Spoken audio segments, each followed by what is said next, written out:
Hey guys, Bubba here with the Bubba News, all in one word, all in one news. I hope you guys are doing well. There is so much going on in the world with Israel, Iran, and the two-state global coalition for the two-state solution. And this is what I came across tonight. And it's like the stepping stones and it's like the puzzle pieces are starting to form together, and they're starting to come together more and more. But there are so many different distractions going on in this world. It's just hard to keep up. But this is what I saw tonight.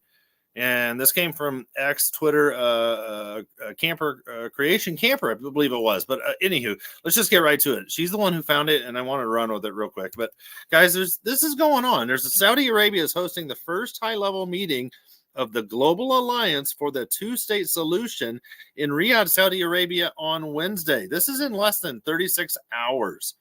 And what they're talking about doing is implementing the two-state solution, and it's a collective international responsibility and the only path to achieving lasting peace.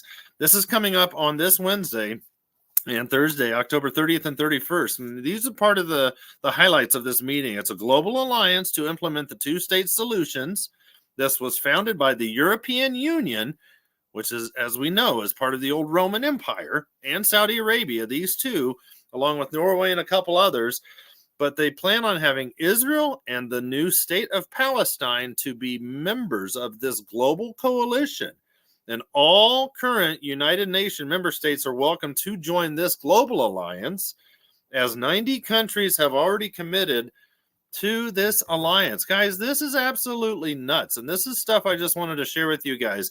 Today, this happened in Barcelona, Spain. They had this huge meeting for the Mediterranean, which is all part of the European Union, coming together with the Mediterranean and the Arab countries down here. But here's what they talked about.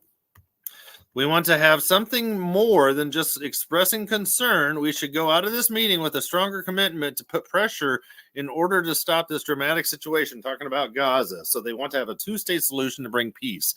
I want to also remind you that during our last United Nations General Assembly meeting, we launched the Global Alliance for the implementation of the two-state solution, and we'll go here in 1 minute. The Global Alliance should serve as an umbrella under which all global partners can bring their contribution in order to implement this two-state solution. The key word is implementing. Stop saying that we support it and start doing it. Start acting in order to make this solution to be implemented. So this is the global alliance that they just had. Whoa, I went a little too fast there. On the United Nations General Assembly on the sidelines there, September 26th in New York City. Over 100 participants on September 26th, including 90 states and representatives from international organizations, gathered in New York on the sidelines of the UN General Assembly for the ministerial meeting on the situation in Gaza, quote, and the implementation of the two-state solution as a path to a just and comprehensive peace.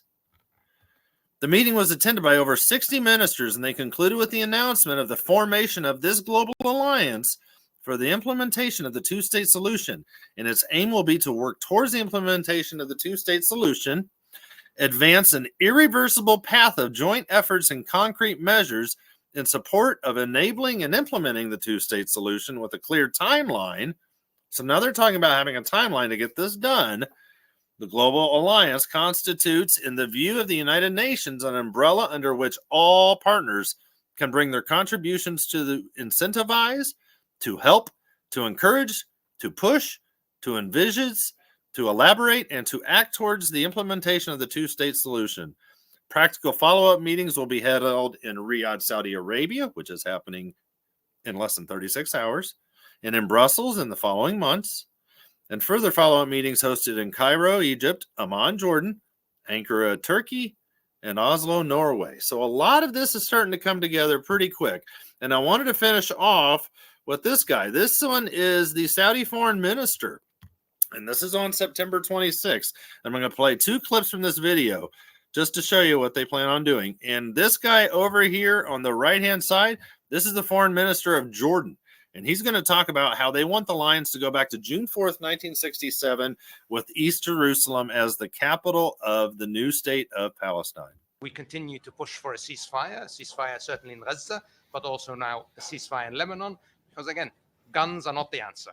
It's going to get worse unless the Security Council right behind us performs its duty and does what it has to do. Unless Netanyahu is stopped, unless this government is stopped, war will encompass all of us. And if now the international community does not see the gravity of the danger, then we'll be here probably in 2 months and telling you, things have really gotten worse. It's been a And they start to go off on them and they want to find out more answers, these reporters, but they want to have this done. And they're blaming everything on the Middle East with Israel and what they're doing.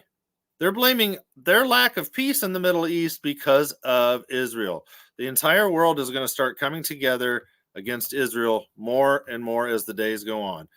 And apparently this thing doesn't want to load all of a sudden. So we'll let this figure out and we'll just keep going because I am not going to stop here. And if I have to do this, I'm going to do this. Let's redo this.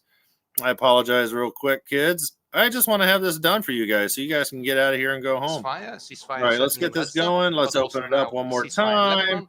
Let's get over here. The Arab world here. Here we go. Now we can listen. The Prime Minister came here today and said that Israel is surrounded by those who want to destroy it, an enemy. I'm telling you, all of us in the Arab world here, we want a peace in which Israel lives in peace and security, accepted, normalized with all Arab countries. All Arab in the countries. Context of ending the occupation. Israel has to leave. Withdrawing from Arab territory like the West Bank. Independent, sovereign Palestinian state on June 4, 1967, lies with occupied Jerusalem as capital. That is our narrative. And we will guarantee Israel's security. They will guarantee Israel's security. Official, what is their plan for peace? You'll get nothing because they're only thinking of the first step. We're going to go destroy Gaza, inflame the West Bank, destroy Lebanon. And after that, they have no plan. We have a plan. We have no partner for peace in Israel. There is a partner for peace in the Arab world. And that's why the international community. So don't you need to put sanctions on? So this is what they want to do. They're blaming everything on Israel. They want an independent, sovereign Palestinian state. They want Israel to be removed, the occupation, the context of ending Israel's occupation from what they call Arab territory. They want Israel out of all of Judea and Samaria, the West Bank, all that, because they don't want actually a two-state solution. They want a one-state solution only called Palestine, but that is not going to happen. So, guys, this is all that I have for you tonight. I just wanted to get this out and get this done because this is crazy town. And we're going to start seeing more and more of these puzzle pieces of end-time Bible prophecy coming together because now they're talking about a two-state solution as the only way to have an enduring peace in the Middle East. Thank you guys for watching. We'll talk to you soon. Maranatha, we'll see you here, there, or in the air, and we'll talk